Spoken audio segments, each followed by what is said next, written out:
Hello, everybody, and welcome to the LFC transfer room. Sorry we're late, everybody. I know it's normally 7:30. We had to put it back by a few minutes today, so apologies for not keeping you in the loop and thinking that we'd gone AWOL tonight. No. But we are here. Yeah, it's all Owen's fault, everybody, so you can blame him in the chat. We are here for the Newcastle preview. First things first, I am joined by Matty, James, and Owen. Matty, how are you doing? I've heard you've got some tickets to an important game.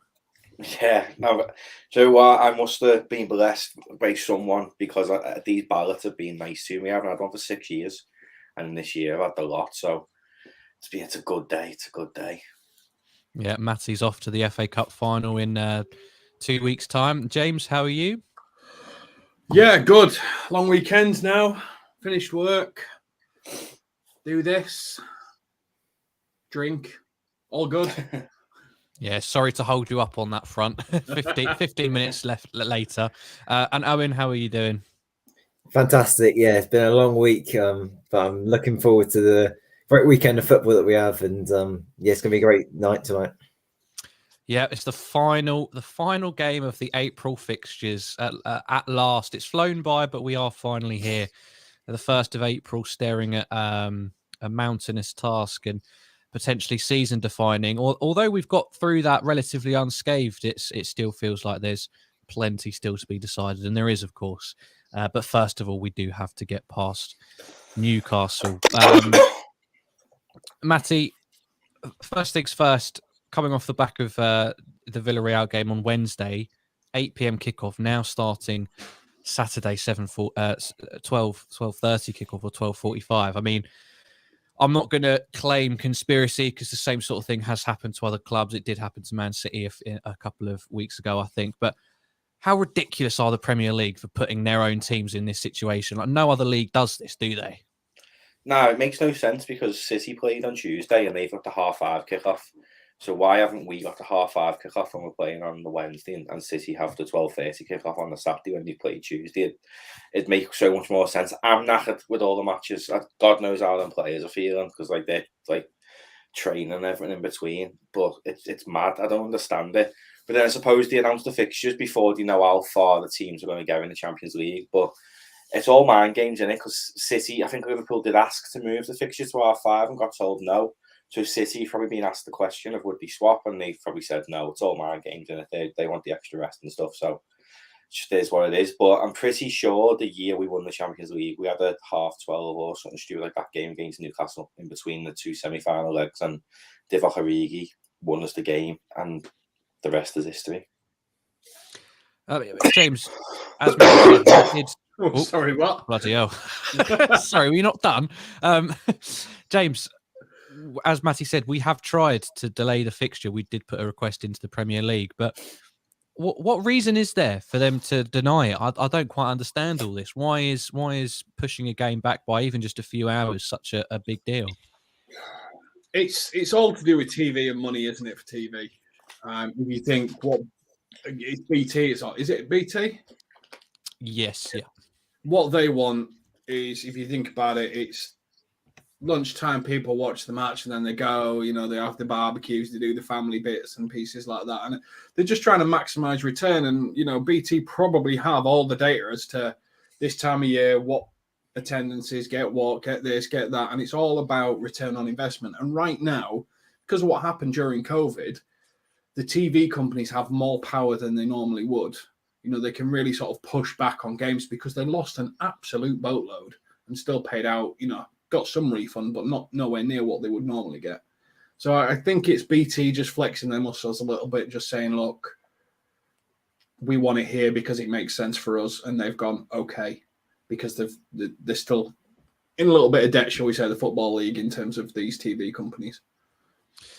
Jen, as always, thank you very much for the super sticker. We all very much appreciate the contributions that you have made over the past however many months it's been. So thank you very much for that. Owen, with all of that in mind, we've got to be expecting wide-scale changes, surely, to this team, haven't we? Yeah, I think I'll make a few changes. But I don't think it's too bad for us, really, having to play the early kickoff because Newcastle have been playing absolutely fantastic recently. and they've generated an atmosphere I don't think we've seen at St James's Park in a number of years now. It's been flat dead with their old ownership. That's the way it's been. But now there's kind of that lift and uproar around them. So kind of a later kickoff, I think, maybe would go against us in that way. And kind of everyone going out to the pub and stuff. So having a bit earlier isn't too bad. Yeah, it's actually not a bad take. To be fair, I didn't think of it like that. So yeah, very good point there. Jen says don't have BT or Sky Sports, complete rip-offs. Well, we've got, some of us have to buy it because some of us have to do the bloody watch-alongs for these things. So oh, life's so hard. Jen's yeah, paying for it with the super stickers anyway. Exactly. Yeah, to be fair. Well, I'd like to see that rebated then. That would be nice. Matty, how do you think this game's going to go? And I don't mean result-wise, because I know exactly what you'll say to that. We don't need to go there. But in terms of, is it going to be a high-scoring game? I think someone said this is going to be a classic. Who was it? Gary Richards said this game's going to be a classic. Do you think it's got the potential to be a bit of a free-flowing game because of the amount of fixtures we've played, or do you think it might actually be the opposite and it could turn into a bit of a dull affair? I don't think it's going to be anything like the game at Anfield, to be fair.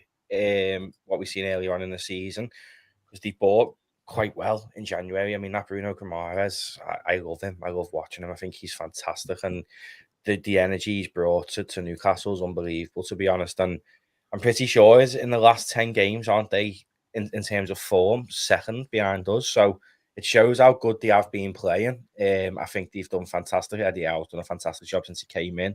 They haven't went out and bought superstars, but they bought players who can improve the team. You speak like Dan Burn. I think he's played fantastic there as well. So I don't think it's going to be as easy as people may think I'm back to that game at Anfield, because that was just a walk in the park for Liverpool. I think it'll be a lot harder than that. Yeah, I mean, you're absolutely right. Newcastle sitting in 9th place, 43 points, 4 points behind. Wait, have I done the maths right on that? No, 6 points behind Wolves. Sorry, they've won 4 of their last 5 games. I mean, James, this is I know they've had money pumped into them, but they didn't make a massive wealth of signings in January, and given where they sat at that time under Steve Bruce, it's been quite some turnaround by Eddie Howe, don't you think? Yeah, definitely. And the way Newcastle now go about their football is probably what you would define as quite the Newcastle way. They've got a good playmaker in the middle of the field. They've got quick wingers, and whilst Chris Wood's not prolific, and they're probably going to want to improve on that, they've got a big centre forward. And if you think back to Newcastle days of old, you got Shearer, and then you got quick wingers in Bellamy, and you've got through balls coming from Keat. This is very much a Newcastle type DNA that Eddie Howe's trying to replicate in some way, shape, or form. And I'll be really honest, I don't like it at the moment. I could do without this right now. I could do with John Joe Shelby to mistime a tackle in the first minute, get sent off, give a little wink to the away Liverpool fans, and get himself down the tunnel and let us have 10 men. Because they just look to be playing with a bit of too much confidence right now for me. I mean, I suppose that I think that is definitely something to fear, and that's why I've labelled this video a potential banana skin at St James's Park. But I mean, they are playing a bit more, the Eddie Howe of old at Bournemouth, somewhat free-flowing. Like we are going to see a different game to the last 2 against Everton and Villarreal. It's not going to be parking the bus per se. But of course, I don't have the exact numbers in front of me, but Eddie Howe didn't do terribly against us in the past with Bournemouth. He's been known to carve out some results. Do you think that with that form, they've got what it takes to cause an upset? Yeah, I think potentially they could do, I'm worried about this game, but at the end of the day, you have to look at it and think if we're at our best, then yeah, no team stands a better chance of getting a result. So I think you kind of have to be positive going into the game, really. There's nothing else you can say. Obviously, that we're challenging on all fronts. This is like one of the worst games you can get for kind of sipping up, kind of thinking, oh, we're going to be okay. Look, at the end of the day, there's going to be harder games coming up in the future, and kind of overlooking this one, as the players and Klopp says, it's all about the next game, and that's what you have to focus on, really. And if we don't do that, then yeah, they stand every chance of getting an upset. Yeah, a couple of score predictions. Matthias has gone for a 2-1 to Liverpool. Jen's gone for a 3-1. Some other predictions in there as well. Matty, what do you think of the job that Eddie Howe has done? Because even when he first came in, those first few weeks didn't look too promising. And I think some people thought that maybe, he was just built for Bournemouth and not much else. It wasn't necessarily going his way, but they've given a bit of time. They've kind of gone under the radar, I feel like, a little bit, and now they're pumping out numbers and they're above Leicester at this point. I think Eddie Howe's a fantastic manager, to be honest.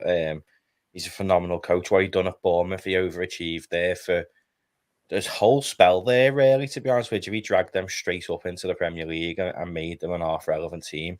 They're probably going to come back up again this year, but that's all through Eddie Howe's foundations. And then when he's went to Newcastle, he was always going to do well, given that he's been given the tools to do well, obviously, with financial fair play. And now he's already said himself, they're not going to have a summer that everyone's thinking from them. But I think he's not stupid and he does make smart signings. So I think given the fact he's now got this pay whatever he wants as well, he can get who he wants, and I reckon he'll continue to do well there.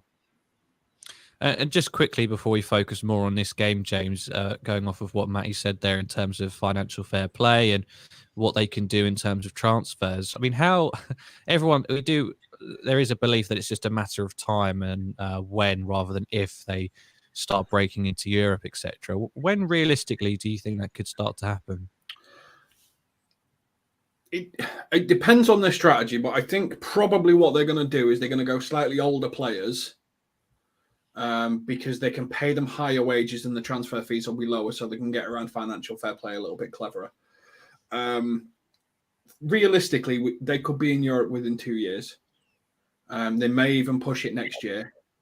And let's not kid ourselves. This isn't a Man City situation where they just don't have any money and no fans. Once it starts getting momentum, their fans will be pumping money in that club left, right, and centre. They will be giving me more money because they have a strong fan base. So Newcastle could get up and running relatively quick, and probably within the constraints of financial fair play a little bit better than Man City because they do have a fan base. They could even get Europe this year, They could get Europe this year, to be fair, because the form of like United and stuff and West Ham, if they are going to get to the Europa League final, they're going to rest players for that final. So they seem to just give up because they think we're in the Europa League, then in the Champions League anyway. I don't know. It's a bit much to ask, isn't it? 9 points in a 4-game turnaround. They'd have to lose a lot of games. United have won 1 in the last 5 They'd games. have to beat us, to be fair. Newcastle would have to beat us. Yeah, I know. But when you look at the form, look at United and West Ham, they've won 1 out the last 5. Yeah, teams have found a bit of form. Spurs have lost. Arsenal have lost the form. Spurs have found form. They could sneak in. They could realistically sneak in. I mean, luckily Newcastle not only have to face us, but they're in Man City's run-in as well. Matty, sorry, I'll go to Owen on this one. Do you think that there's, if we can beat them, do you think they still have something to try and prove against Man City? Are they one of the teams that you're back in to nick something? Not really, no. I can't lie. Man City, I think they'll win the league now. I think they're too strong. They just don't lose football match. Matty's shaking his head, but look, at the end of the day, I'm a realist. Unfortunately, I want to be positive, and I think, look, at the end of the day, it's definitely doable, and I think we could win all of our games, but City can do that as well. And I think we've got the harder fixtures, and I just can't see us dropping less points than Man City. That's the way it is, unfortunately. As much as I love Man City to lose to Gerrard, it's Aston Villa on the last day of the season, I don't think it will happen. And I think Newcastle, is it at Man City or is it at Newcastle? I don't have that information. Because I think that makes quite a big difference. Was it City? Yeah. I really can't see City losing that one at all, if I'm being totally honest. I think so many times teams have gone to Man City this season and we've kind of hoped they would drop points to them. Watford last season, well, people kind of hoping more than realistically thinking they could. But yeah, I can't see it happening. It's all right. They've got Leeds in the 5:30. I think it's not going to be realistic. I think tomorrow they'll drop points. Honestly.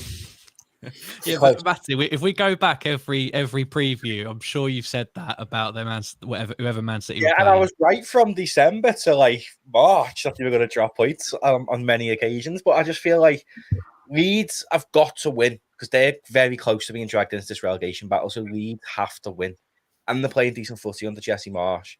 Man City have also got a massive game on Wednesday in Madrid. That tie's not done yet. You've only got a 1-goal lead. There's no away goals, and they've got Benzema at home, who's just unbelievable for this season for Real Madrid. So I don't think that tie's dead in the water. Chances are he's probably not going to play you like see Kevin De Bruyne and that against Leeds, who are an aggressive team when you've got Real Madrid midweek. So Leeds could nick something. They genuinely could.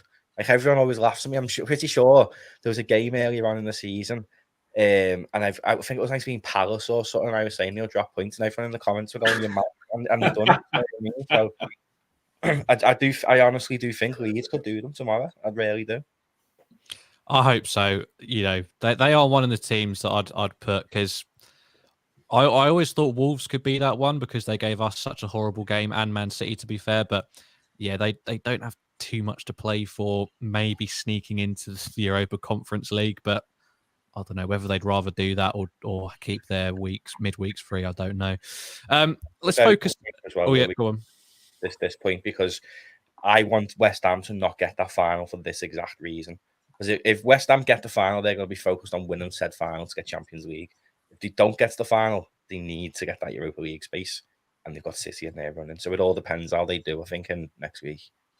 Yeah, West Ham was definitely Man City's toughest game in the running away as well. Yeah, but I think, as Matty said, it definitely depends on whether they progress to the final, because then all their focus is going to be on that game, whether it's against Leipzig or Rangers, for a place in the Champions League. If you are new or you haven't done so already, please do like the video and subscribe. We are the best place, I'd argue the number one place on YouTube for all your Liverpool content, and that includes previews, post-match reactions, transfer news, and watch-alongs. And we'll be doing a watch-along for the game tomorrow from about 12:30 or 12:15, half an hour before kickoff. We'll get on there. So make sure you stick around and do press that subscribe button if you haven't done so already. Now let's wind it back in a little bit and let's focus purely on tomorrow. We expect changes. There's got to be changes, Matty. We've seen Thiago playing game after game. I don't think we've seen Thiago have this much of a consistent run of game time. Fabinho as well for a while. He's been in there. And Fabinho had the game off against Villarreal, though, didn't he? Didn't have to do jack all. No, that's very fair enough. And I guess arguably you could say Thiago as well. I do think Thiago is necessarily not a player who has to exert himself physically, and I don't think maybe that he suffers from fatigue as much as our fullbacks would from running up and down the line, or Salah would from helping to cover and bombarding up and down the line. What changes, if any, are you expecting to see, Matty? It's hard, really, because I'd say I'd put Matip in, but I feel like he'll probably use Matip in that away leg against Villarreal anyway, and Konate's faster, so it's probably wiser to put Konate in, especially with Chris Wood's height and maximum pace, and Ryan Fraser, if he's not injured, he's got pace as well. So I'd keep the back four the same, to be honest. I wouldn't put Joe Gomez right back, because I feel like Newcastle are a threat going forward. So not that Joe Gomez can't defend, but I just think it makes more sense to play Trent. If Kostas is fit, he maybe might get a run out, but I don't know if he's still fit. And I reckon he'll go full strength, to be honest with you. I think if you're going to see changes, you're going to see it in that Villarreal game. That we can't drop points in the Premier League. This is our biggest game of the season. Every game is the biggest game of the season. So every game's a cup final. Maybe you might see Jota replace Diaz. Potentially, you might see Keita come in for Henderson. So Henderson's fresh for Villarreal. Just minor changes like that, but I don't think there'll be wholesale changes, to be honest. Yeah, again, another good point. I mean, we've got to remember we are 2-0 up in that game against Villarreal. But Matty, how much confidence does that give you? I mean, I know Klopp will be saying we take it each game at a time. The most important one is the next one. But, 2-0 with what Villarreal offered, maybe if they'd have just got one more goal, we could have really rested players against them a little bit more. But How do you see it, and which way do you think it's going to go in terms of where our absolute strongest side lies? Is it going to come out tomorrow, or is he going to save it for Villarreal, or is he going to rest players? What do you think? History in the Champions League, it showed that Klopp in the past few ties has played the strongest 11 in the first leg and made changes for the second leg, and that's why we have lost. I think we lost to, it was Inter Milan in the second leg.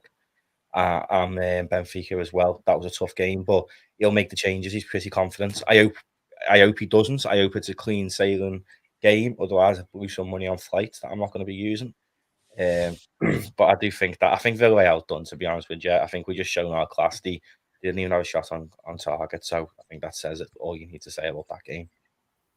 James, what about you? Same question. Where does in terms of just these next two games, where does Klopp's full focus lie for his full strength team? I wouldn't necessarily call it full focus, Louis. I think there's one really big difference between the two fixtures. One, you can make 5 subs. One, you can make 3. So if you go with a weakened starting 11, and by weakened we're talking Kostas Tsimikas, Curtis Jones, maybe give Divock Origi a start, because he loves the semi-final second leg, and you've got your 5 strongest. You've got your strongest team by 5 changes on the bench, and you can just do it like that. You don't have that luxury in the Premier League. You don't have a 2-goal cushion. You have probably one of our hardest games. Probably this and Spurs are the two tricky ones. So you go all out.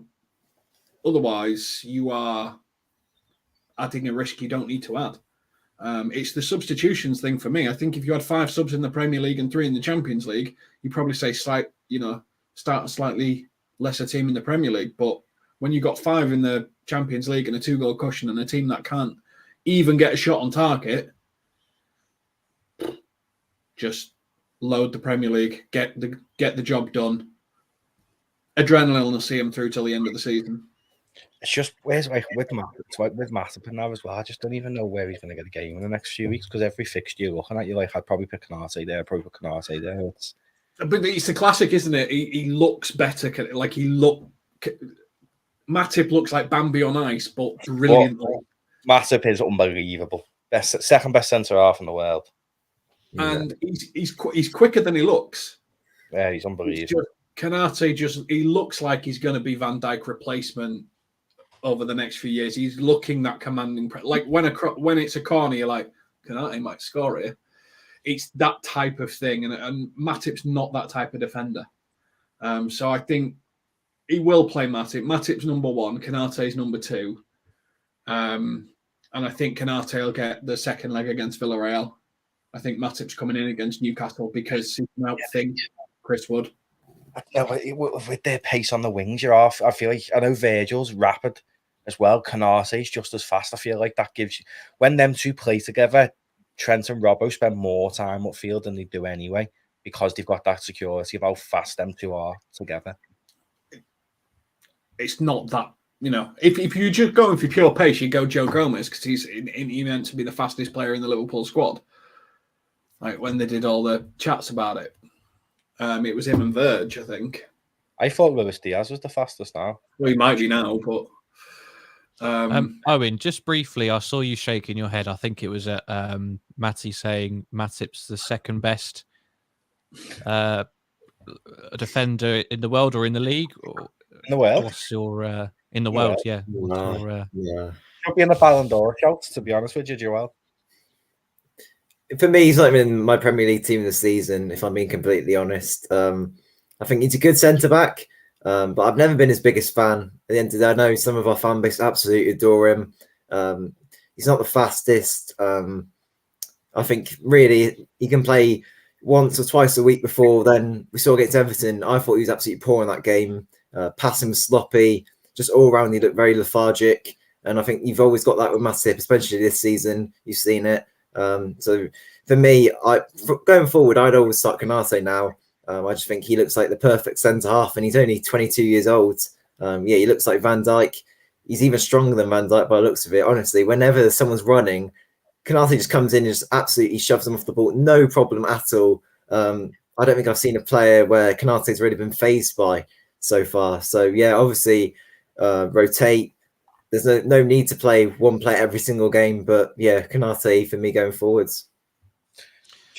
Joel Matip, by the way, is ranked in the top 10 for dribbles, air challenges won, pass interceptions, and challenges won in world football. Just so you know. This season as well, since he's been working with that fitness coach, I don't remember Joel Matip being unfit for a period of games. The games he's missed, he's been on the bench because Konate started. So I wouldn't say. I'd say Joel Matip is probably been a standout performer for Liverpool this season. I think Virgil van Dijk, but Joel Matip had everyone when it starts the season. Not one person would have expected him to have played as many games as he has this year. Very, very well as well. Like he on his runs forward as a threat. Teams don't know what to do with him when he starts on a mad charges forward. No one knows what to do with him. He's unbelievable. And Anthony's just said there, he's in the 99th percentile for progressive carries. That means he's in the top 1% in the world for progressive carries, and he's a centre back. Mad. I mean, let's talk about this quickly. I mean, James, we have spoken on a couple of occasions now about these new people, this new person who's come in and started managing different players physically, and we've seen the likes of Naby Keita and then Joel Matip especially getting through very, very large parts of this season, and it's finally sort of allowed them, it's unlocked their ability and allowed them to showcase exactly how good they can be. Yeah, and I remember, you guys won't, I will. I remember when Gerrard was first coming through, he had real problems with his hamstrings. Like he was getting injured, he was breaking down really quite regularly. This is right at the start of his career, and they changed his seat, they changed how his chairs and all his cars got changed. Everything got changed because of his posture was wrong and it was pulling his hamstrings. So they did it all, and then suddenly Gerrard just became this absolute beast that never got injured. And something's got, there used to be Rami the Egg, wasn't he? Who always complained about Klopp's training methods. They said that he'd break all the players, he pushed them too hard.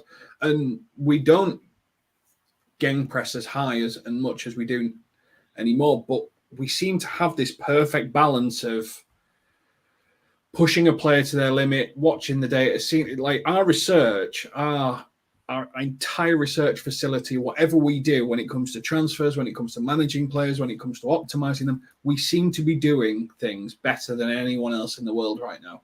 Because I don't know any other club in the world that is getting this many transfers right and is having this lower injury record. We're doing something very well with this new AXA training centre and everything that we're doing, because it's just impressive when you think about it. Just sign Matip if you believe football, is that? Just what, sorry? Just sign Matip if you want to believe football. What was I going to say? Anthony says Naby Keita is the reincarnation of Gerrard. You've upset a few people there quite quickly, but I'm pretty sure we're not meant to take that one seriously. There's a few stats about the fastest player in the league, and I'm sure that's just this season, but Antonio Rudiger, according to some people, has been clocked as the fastest person. I mean, does that suggest something maybe about the way that football is progressing? Because I don't for 1 minute believe that Antonio Rudiger over 100 meters or over 20 meters is the pound for pound fastest player available. I mean, is that an indication of the way that people are playing, where you're not seeing wingers? No, I think over a long distance. Yeah, no, well, over a long distance, like Van Dijk's faster than Salah, isn't he? It's just because of the leg strides and stuff like that. Like over a longer distance, you do find that taller centre halves are faster than people you'd expect. Yeah, when you look at the speeds, it's 36.7 kilometers an hour, and Salah's 36.6. So you're talking about 0.1 of a kilometer of an hour. To Adama Traore, the same, 36.6. Konate, 36.2. And this is just where they've been clocked in a game. Now, Liverpool, obviously, with the high line. Yeah. Chelsea, again, with a high line. But it's just, the time where the defenders can really get to full speed is they attack a corner, they sprint all the way back. they practically have 100 meters to hit top speed. Salah rarely gets that unless we're on the counter attack, and then he's got the ball at his feet. So it's a bit the data when you think about it, because it's situational. And plus centre backs, when they're running back, probably don't have a ball at the feet, where Salah probably will have a ball at his feet and you run faster without, etc. Yeah, but Anthony says Rudiger can be the fastest all he wants, but he's bang average. So we'll get back to the game, because we've moved away a couple of times, but it's all in good conversation, of course. Let's talk predictions for this game. I feel, as we've already discussed, it could be a very potentially difficult start to the Saturday. But we do play first, and if we do get that win, we do again put the pressure back on Man City, and they do have a difficult tie against Leeds. So, Matty, what are you going for in this game? Is it high scoring? Is it low scoring? Who are you going for? I don't know. Just having a look who they played. That Craft. I'm just looking if Diaz was the start. I think Diaz makes such an impact. If you look at who they're going to be playing at right back, then it's how much fun you'd have against them. I don't know. Like that Bruno Guimaraes has been fantastic. Joe Linton seems revitalized. Like, it's hard to judge, because a few months ago we would have said like 4 or 5-0. I'm gonna say 2-1. To be honest, I don't think it's going to be a mad scoring game. I hope I'm wrong and it's about 4 or 5-0, but I reckon 2-1. I'd take 2-1 as long as we have 3 points. I'd take a 1-0. To be honest, a boring 1-0 would do me every day of the week. And James, what about you? Getting to this point of the season, we've seen it a few times over the years where we just kind of get our heads down and we just get past teams no matter what.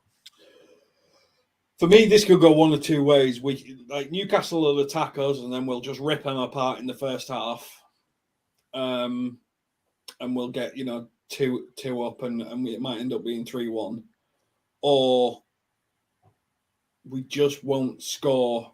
And it'll just be one of those back and forth games where nothing happens. And like Matty said, we can nick it 1-0. I'm going to go 3-2. And I'm going to, us 3-1 up and they get 1 in the second half, and it makes the last 10 minutes horrific. I'm really not looking forward to this one. Any 12:30 game I don't look forward to, because we're notoriously shit on 12:30 games. It's awful. I wonder what the stats are for when we've played on a Wednesday and then played on a Saturday 12:30. I'd love to see what that looks like. And Owen, what about you? What are you thinking? I'm going to go 4-0 to Liverpool. I think even though it has potential to be a hard game, I think we'll get the early goal, and I think that will set all the nerves that we have. And then from then onwards, we can go and progress and dominate.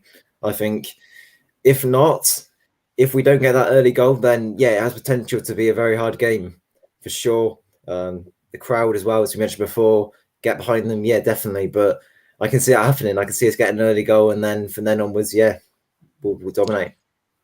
Yeah, I think it's definitely about.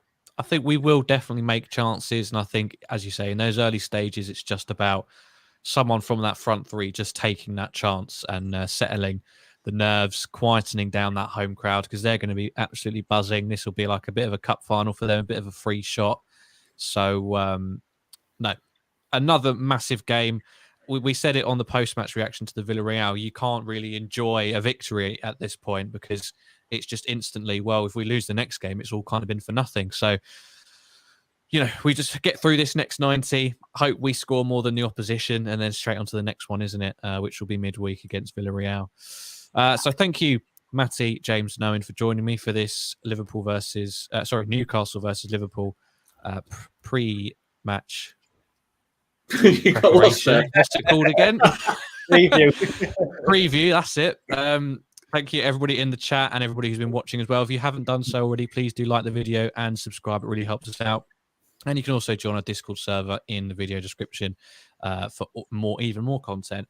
We've got content every day as well. So just make sure you get involved. And we will, of course, have the live watch along tomorrow from about 12:30. So the three of you, thank you very much for joining me. Everyone in the comments, thank you for joining.